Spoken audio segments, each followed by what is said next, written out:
దస్తవేలేకర్ని కాకినాడ నుంచి మాట్లాడుతున్నానండి. ఇప్పుడు ఈ మీ సేవలో ఈసీలు నకల్లో పెట్టడం మూలంగా పబ్లిక్కి చాలా ఇన్కన్వీనియన్స్ అయిపోతుంది. అది పెట్టిన తర్వాత ఈసీ ఎప్పుడు ఇస్తారో వాళ్ళకే తెలియట్లేదు. ఆ నకళ్ళు అసలే హాఫ్ పేజీ రావడం, చిన్న చిన్న ముక్కలు రావడం ఉపయోగకరంగా ఉండట్లేదు. తర్వాత ఎన్కంబరెన్స్కి సంబంధించిన ఇన్ఫర్మేషన్ ఫుల్ ఫ్లెడ్జ్డ్గా రావడం లేదు.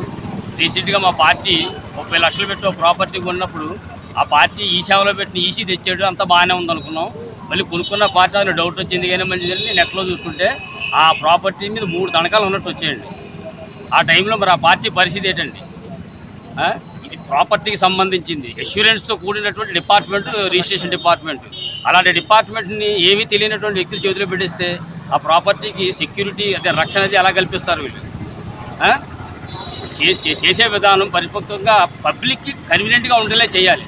వాళ్ళు మీ సేవలో వాళ్ళ కార్యక్రమాలు పెట్టుకున్న ప్యారలల్గా రిజిస్టర్ ఆఫీస్లో కూడా జరిగే విధానంగా పెట్టుకుంటే ఎక్కడ వాళ్ళకి వెసులుబాటు ఉంటుందో, ఎక్కడ వాళ్ళకి సౌలభ్యంగా ఉంటుందో పార్టీలు అక్కడికి వెళ్ళి చేయించుకుంటారు.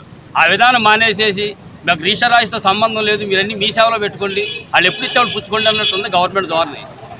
ఈ విషయాలన్నింటినీ పబ్లిక్ తెలియపరచు, గవర్నమెంట్ కూడా తెలియపరచాలని ఈ ధర్నా కార్యక్రమం 3 రోజులు బట్టి చేస్తున్నామండి.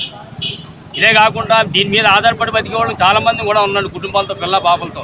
రేపు పొద్దున్న ఇప్పుడు ఈ లైసెన్స్ విధానం లేకపోవడం వలన అనేక మంది స్టూడెంట్స్ కూడా, కొంతమంది కొద్ది నాలెడ్జ్ ఉన్న వాళ్ళు వచ్చి దస్తవేజులు రాసుకుంటూ వాళ్ళ జీవనోపాధాలు చేసుకుంటున్నారు. ఇప్పుడు ఈ విధమైన కార్యక్రమం గవర్నమెంట్ చేపట్టడం వల్ల మేము ఇప్పుడు లేటెస్ట్గా వచ్చిన కొత్త వాళ్ళు వీళ్ళందరూ కూడా రోడ్డు పడిపోవాల్సి వస్తుంది.